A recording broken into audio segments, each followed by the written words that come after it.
How do we sound? Are we good? Are we very good? I think so. Very I think sound levels are good. All right. Well, let's continue with the clapping on then. Okay. So, yeah. That's just a great start. Intro to the swamp. Yeah. right now, swamp number 2. Swamp I number like 2. That. I can use that. Yeah. That's all we need. Okay, bang. And we're in. We're off and running. I am Russ.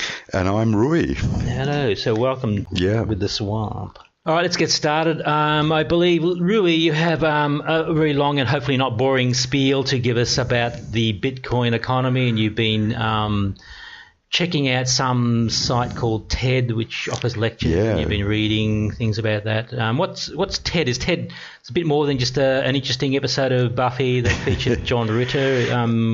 Could you tell us a little bit about TED, please? What was the address for TED? Yeah, so if people go to www.ted, that's TED one word.com, you'll find an amazing world there of speakers from all kinds of backgrounds globally that are invited basically by TED to come and do talks on cutting edge information in whatever their field is. So from literature and anthropology all the way to zoology, it's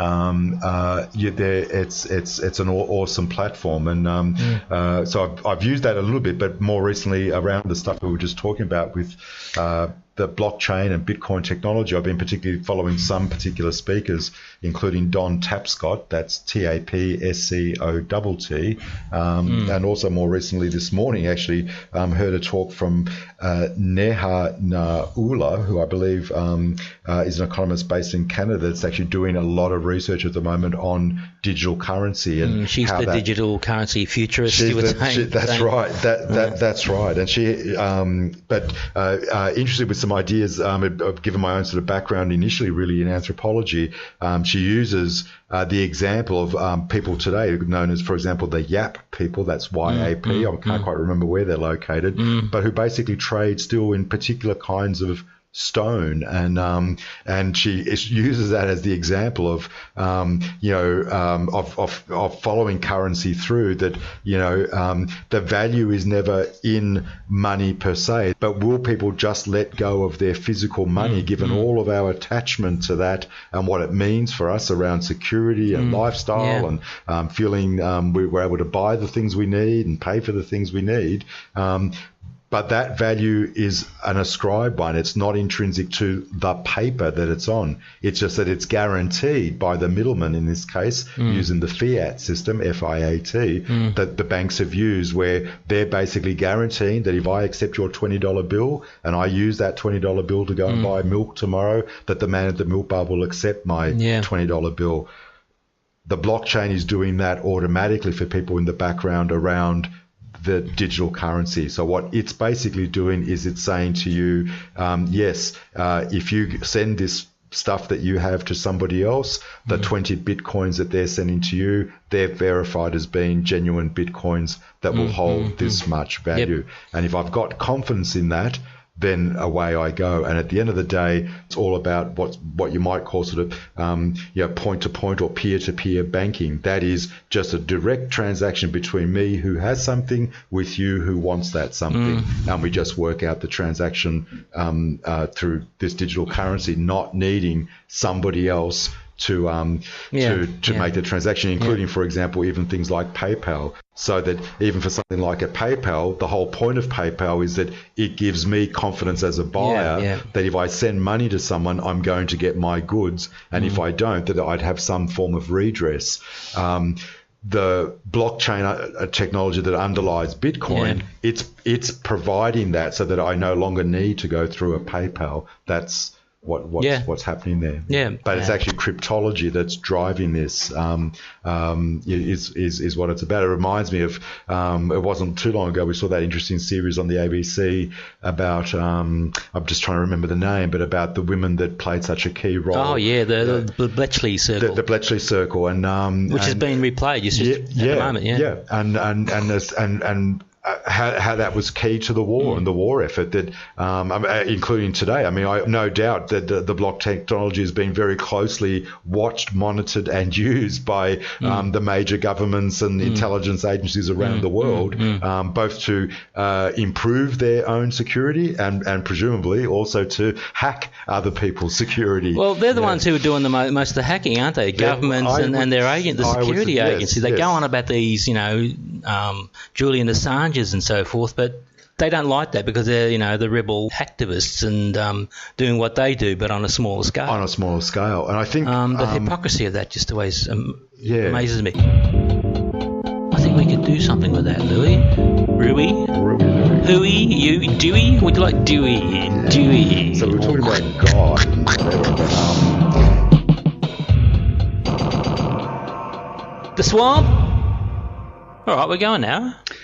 More gold, please. More gold. That then brings me to the most recent talk I saw from DonTapscott, that he calls the 4 principles for the open world. And what he's basically sort of arguing is that we're now living in a networked world. So for him, we're not even any longer really in a so-called information age. It's not really, that's not what, or the only thing that the internet has been able to do, that this is actually an age of networked intelligence. What his basic argument is that the internet, it will create a more open world for really essentially 4 reasons that he outlines. One is that it will create more openness. It does that because of technology like the blockchain that begins to create in any field we can imagine peer-to-peer transactions. That is, people quickly realize that the more networked they are, the more capacity that they have, that things will only work through more collaboration, not less. The old models that relied on competition and holding on to intellectual property give way to a new world where, in fact, you might want to give away your intellectual property because if it's out there and it's being used, a la the blockchain, that's actually what gives it its drive and power, and what other people may or may not then be able to use to make their own inventions, to create new jobs, to create new gadgets and products that they can monetize. But to do that, they've actually got to collaborate with people to do it. It also creates more transparency. We will live in a world where, a la WikiLeaks that you were talking about, or and Snowden. So that the Julian Assanges and Snowdens of the future, the whistleblowers, they will actually become celebrated. It'll be much harder, and this is why there's resistance from major players to some of the unforeseen effects of the internet, is that things are much more transparent. We now, it's much harder, given the access that people have to information and alternate forms of information and news and so forth. We can capture things in the moment. Witness, for example, in terms of the Arab Spring and revolutions that basically happened through mass movement of people carrying their iPhone and being able to literally record, photograph, and upload instantaneously what was happening on the street. By the time that the authorities had even worked out what was going on, it was too late to shut that down. The Chinese are still trying very hard to do that in China and are struggling with doing that. But his point is, information and knowledge comes through that networked intelligence. And in that sort of a world, I think he actually uses a nice euphemism of you've got to be prepared to stand naked. What you've got to offer has got to be of good value. Otherwise, people will just bypass it. It's going to be much harder in that world for the sort of spin and marketing that we see today, simply because it's not in your interest. If you're going to put something out there, it needs to be good, because the speed with which it's going to travel around the world is so much faster that you better make sure that what you're sending out is good stuff. Because if it ain't, word's going to travel pretty quick that you ain't worth a Bitcoin, that it's crap. So that's transparency. The other emphasis that he then talks about is that it's very much about a share economy in the right sense of the word. That again, that this technology means that it basically moves everybody from being mostly just a consumer to actually being a producer and the owner of their own stuff. He gives, for example, or in fact I might be confusing this with the speaker, Nehu, who uses a nice example that people would be able, for example, to sell their own health data records to pharmaceutical companies who might want to use it in research, because they would actually own that. So rather than their digital footprint being currently stalked by marketing companies that you're not even aware of, that are selling your bits of aggregated information to people that want to do whatever with it, there's the potential here for everybody to actually own their own data and send it to and sell it to whoever they wish to sell it to. It completely changes the field. So whether we apply that to individuals, to artists, to musicians, as we were talking about the other week, again, it opens up a whole set of new possibilities for people. And probably his most powerful point is that this is basically about empowerment. It's about the distribution of knowledge and power through disaggregation. So he uses the example of the students during the Tunisian Revolution of exactly that point. They weren't just filming and commenting on the revolution, they were filming themselves participating and active in that revolution. Tapscott point, a very poignant point, is that it's not that social media created the revolution. The revolution was created by injustice. What social media did is it enabled people to get that message out to many more people much more quickly than has ever been able to be done before.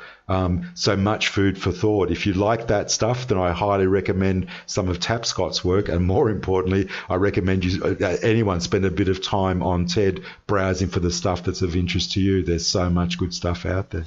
Good, very good, Louis. Swamped.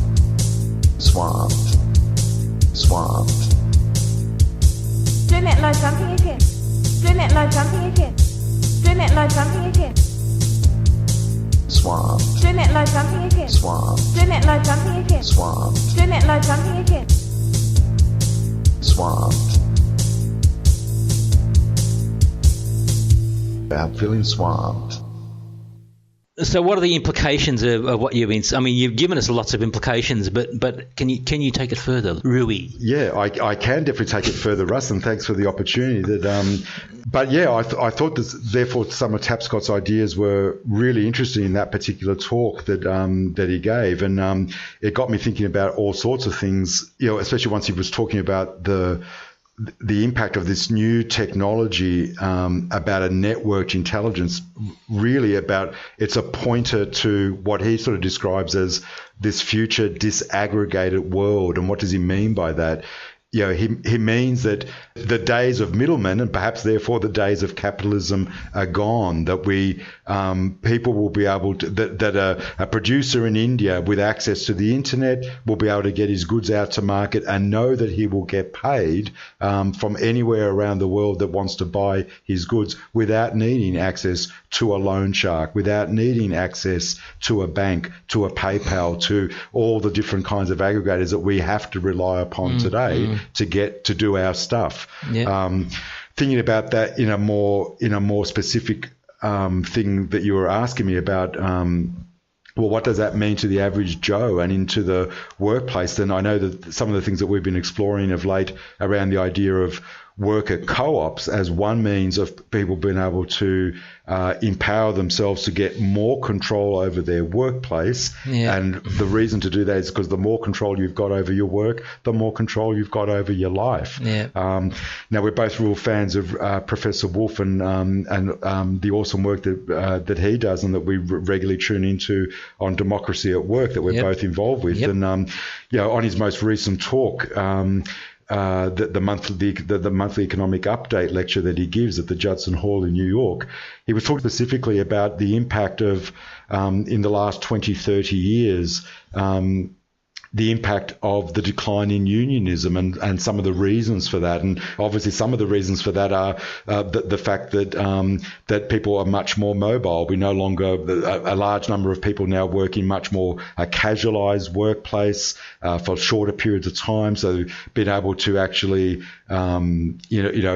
develop the kind of networks and camaraderie with other workers is harder when you're not going to be there for very long. Yeah. So we live in this much more utilitarian world where people come and go. They plug in for a few hours, they get paid, that's it.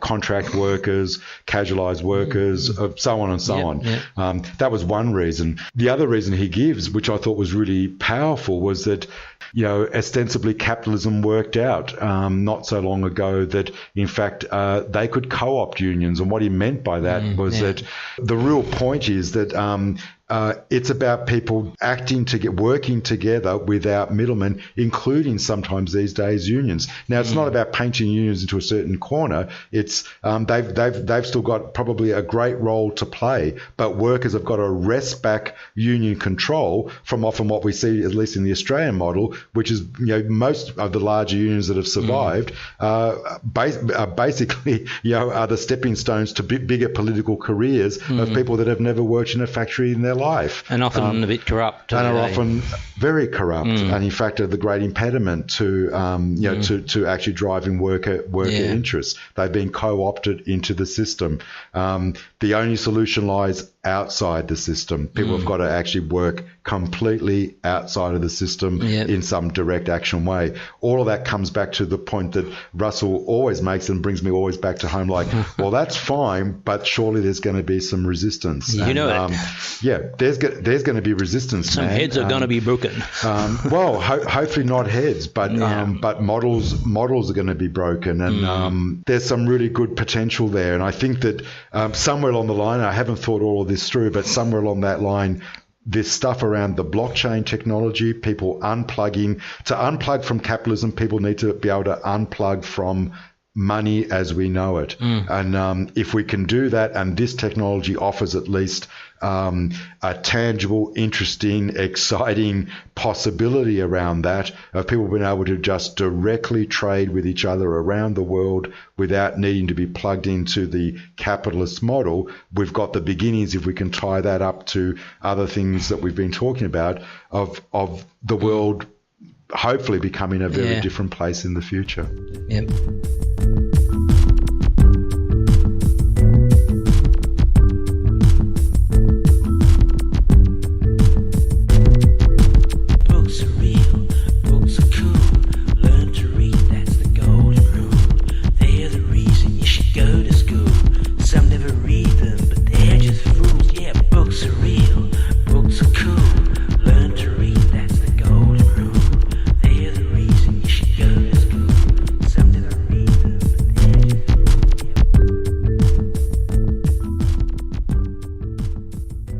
Aggregates of our own lives.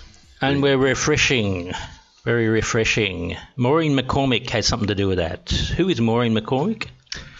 So, Russ, who is Maureen McCormick? I think her name is Marcia Brady and another guys. And apparently she was driven insane by people, not insane, but people always going up to her going, Marcia, Marcia, Marcia. That's not my name. And even Rosie O'Donnell, TV personality, when she met Maureen McCormick, called her Marcia. Oh, wow. Crazy. Yeah. But anyway, this is by way of an introduction to the fact that I've just finished, I had a go at reading Maureen McCormick, Marcia Brady's book. Here's the story. But in the book, so in terms of at least a little bit of the gossip around the Brady bunch, as we would have noted, but did Marcia have an onset affair with Greg? Yeah. Did Greg have an affair with his dad, who was known to be gay? And I don't know where you got that one from. Whether the mum, they went out on a date. But that's right, the mum, Barry Williams, Greg Brady, he talks about that in his book. I mean, if you had a book and you had an affair with your TV that would be the main selling point, which it was. Yes. And it turned out it was just one date, as far as I can recall. Right. What about Bobby and Cindy? Did they have it off? Yeah, well, off. You're such a dirty-minded person. 2 12-year-olds. Well, they were the first ones apparently to have some sort of fling in the early days in the first season. Apparently, the episodes where they go on a camping trip is when they were apparently got a bit hot and heavy for 12-year-olds. Well, because to me it was always such an interesting question, that this melded modern family, that, do the same rules apply? I mean, Cindy is not Bobby's natural sister, but only his sister by marriage. Yeah, therefore, is an open slather. Well, that's one of those lovely possibilities explored in the movies, especially the second movie. Yes, especially with Greg and Marcia. Greg realised, oh shit, she's not my real sister, and she's not my real sister. So hey, what's the go? And that apparently certainly flew over to real life with Barry and Maureen. They definitely they started having a relationship when they did the Hawaiian episodes at the start of season 4. And it's interesting because it's actually confirmed in Barry's book that there was a point where they almost had sex at Barry's home. His dad suspected something was going on up there when he heard some Barry White music playing, and Greg was clearly trying to get it on. And apparently Maureen was quite willing too, but he came in and stopped them. Right. So, and after that, it just sort of cooled off. So a classic Brady Bunch moment, I should think. Yeah. And it wasn't particularly enlightening or that interesting, I have to admit, and I didn't finish it. So, Right. The reason why, because she spends about maybe the first third of the book talking about the Brady Bunch years, and then after that she goes into her own family drama. And there was quite a bit of family drama. Her mother was born with syphilis and all kinds of things like that. And she had a deadbeat brother. She had 3 brothers, and one's a bit of a deadbeat by her own admission. And one of the other ones was slightly retarded. Right. So she had an interesting life, but I mainly read it just I wanted to read all the Brady Bunch goss, and once it was finished, that was it for me. Yeah. So that was a fail on my part, if you like. I'm sure it's a good book. But, sorry, Maureen. But we got the name right.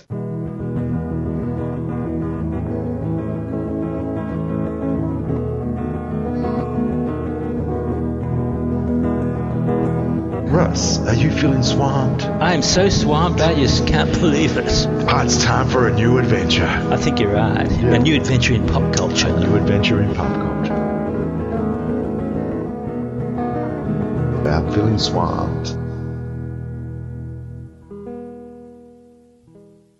The other book I guess I've been looking at is the Star Wars Cookbook. The Star Wars Cookbook. So you tell me, what does Chewie like for breakfast? Well, I could tell you right now. I could tell you Chewie Chocolate Cheesecake Pops is what he likes. See, there he is there. My goodness. And you're actually trying to tell me, Russ, that there was a time where this was actually on sale, literally selling like hotcakes. Yep. My goodness. From Scholastic. Yep. Who was the author? And it was by Lara Star. Good old Lara. I don't know if that's really her real name, but we'll yeah. No, that's extraordinary. It's more a visual feast and doesn't work well on podcasts, but some of the titles of these yummy things are very suggestive, I suppose. Right. Millenium Fal-cone Pie, Tauntaun bonbons with appropriate funny little sort of images of toy tauntauns from the amazingly extensive Star Wars games collection and paraphernalia collections, and then Qui-Gon gingerbread sandwiches. Qui-Gon, I think it was. Qui-Gon. The character played by Liam Neeson It is Liam Neeson. Yeah, Liam Neeson. Yeah. I keep thinking Doc Neeson. No. But he was here and gone after the first film. And that's got a pretty cool image there of the Sith dude spearing one of these sandwiches. My goodness. With his lightsaber. Pretty cool. Lando cookie dough. Wow. Lando Calrissian. Yeah, like that's sort of interesting in itself. It's kind of got me thinking around the.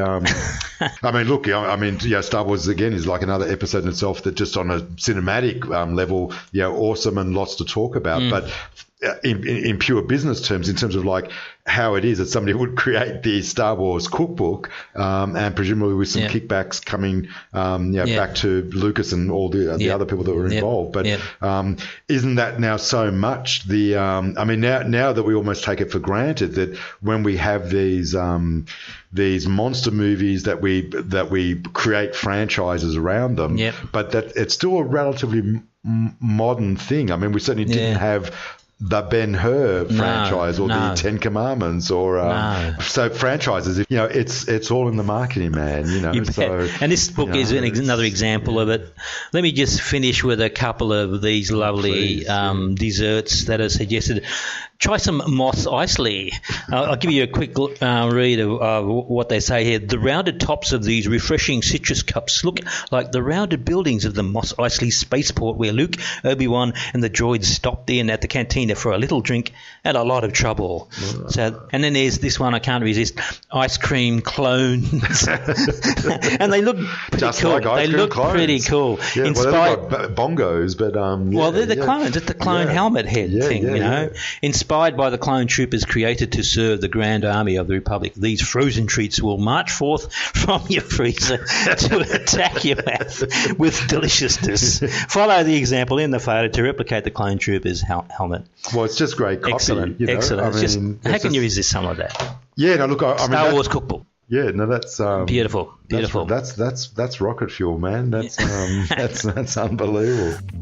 Great. So, welcome to yet another.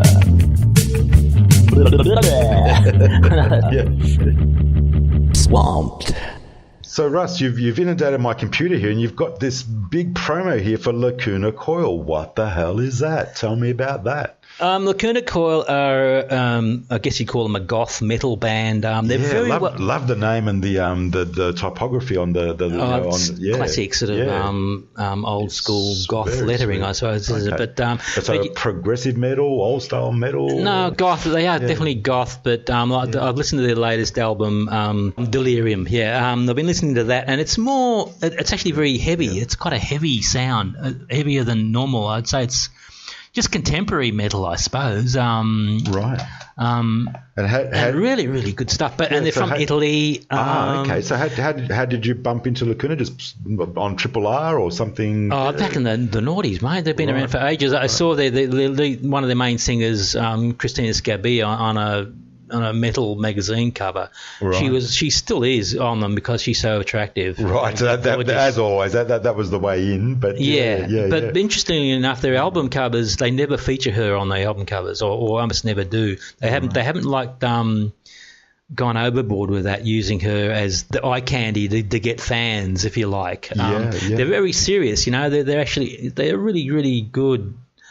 Serious metal band who do some really good songs, and I really like the fact that they have two singers, not just Christina, but a male singer, Andres Ferro, who gets a lot of crap from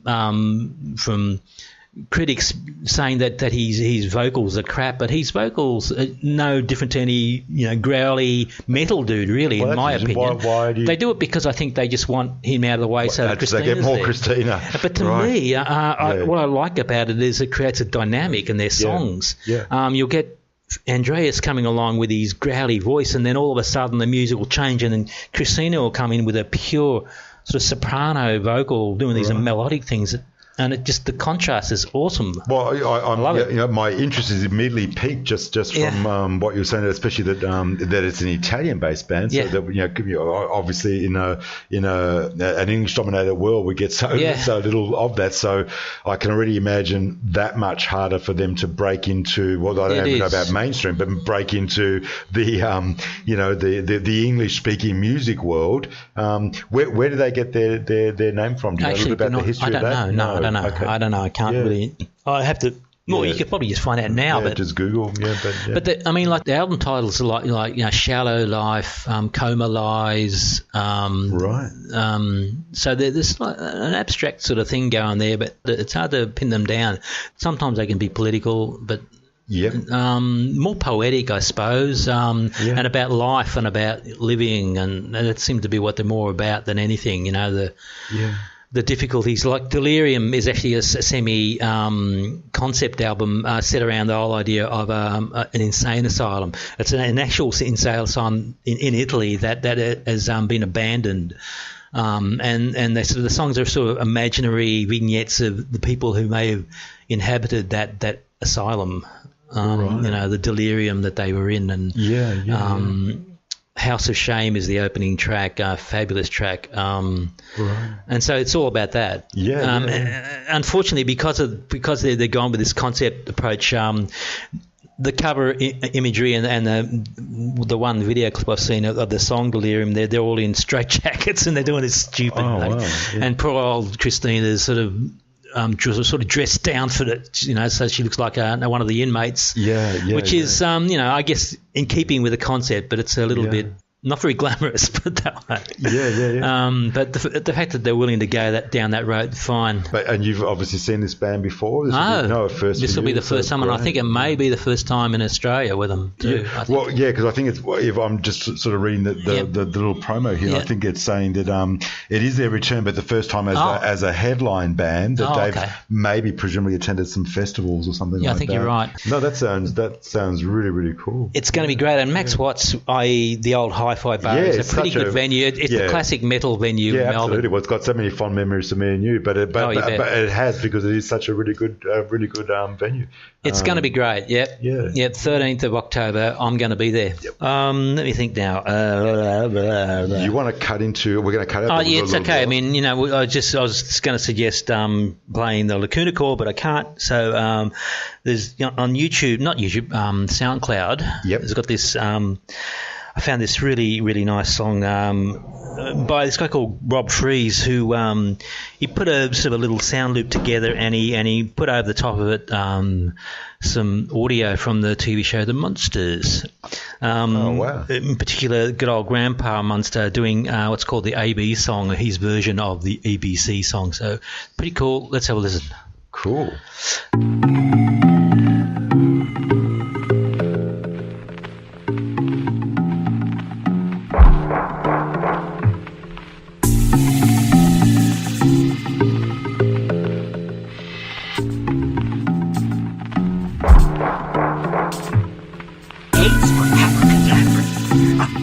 Word I know. Now B is for those friendly bats all hanging in a row. C is for my corporate that's bubbling on the fire. And D is for dark and dismal, two words that I admire. E is for electric chair, very painful scene. And F's for Friday the 13th, a day that can't repeat. G is for ghosts and goblins, each night here they hold sway. And H, of course, means Halloween, and happy holiday. Now I is for a human, like a demon or a goon. And J is for Jack the Ripper, I knew him all through school. Now K is for our kitty, who prowls around at night. And L is for flashing lightning, ooh, what a pretty sight. Now M stands for the Munster, a fun group, one and all. And N is for the nighttime, when creatures scream and crow. O is for the wise old owl who lives in our treetop. And P is for poison ivy, we've grown a lovely crop. Q is for slimy quicksand, I'm sure you would have guessed. And R is for the raven, who makes our clock his nest. Nevermore, nevermore. S is for this yellow, whose eyes stare into space. And T is for Transylvania, my very favorite place. Now U is for the Undertaker, a friend who let you down. And V, well, V's for vampire, there's just a few in town. Now W is for witchcraft, at which I'm quite a pro. And X marks the spot, that's Eddie's pet, you know. Now Y is for I yawn out back, which I really dig the most. And Z, it stands for Sunday. That's for his cousin to a ghost. Now that completes our dungeon tour. I'm glad you came along. Oh, we've covered the whole alphabet in Grandpa's little song. Oh, but Grandpa's rather sleepy from working in the lab. So if you'll please excuse me, I think I'll the slab. Grandma?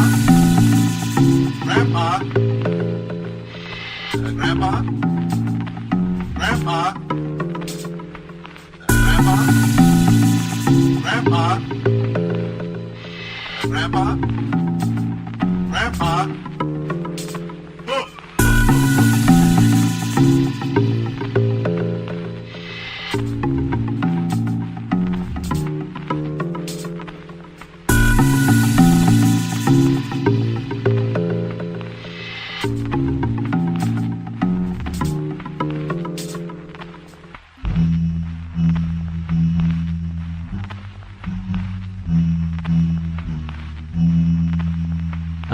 And we should sign off.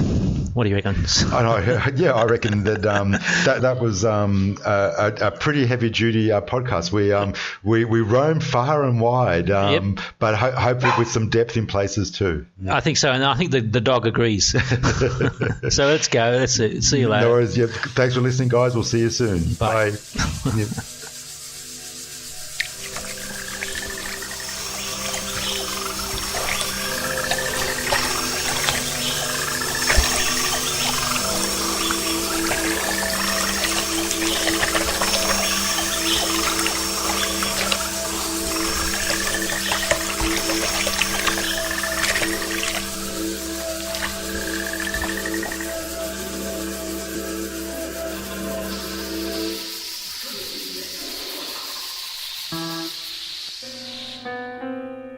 What about Tatooine Terrine? Tatooine. There's a couple of really good ones here.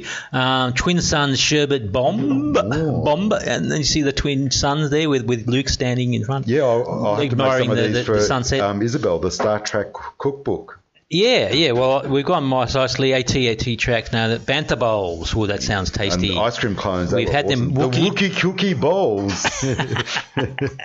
And how about this one? R2D2T fruities. I'll say it again. R2D2T fruities. Get that? Get 2T. Fruity. 2T D2 Ewokie Road Sundays.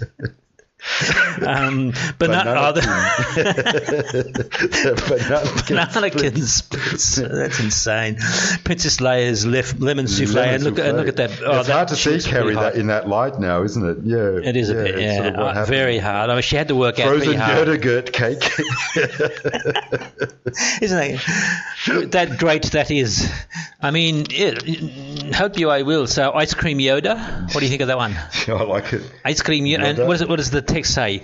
I thought they had some Yoda speak there, but they have it later on anyway. I used to be called Yoda. Oh, I don't believe that. Yeah. Why were you called Yoda? Well, that was my nickname at the resource centre because, because you have wisdom. Wisdom you have. Apparently, yeah. When I used to work at the resource centre. Well, I think it was more that I sounded like Yoda.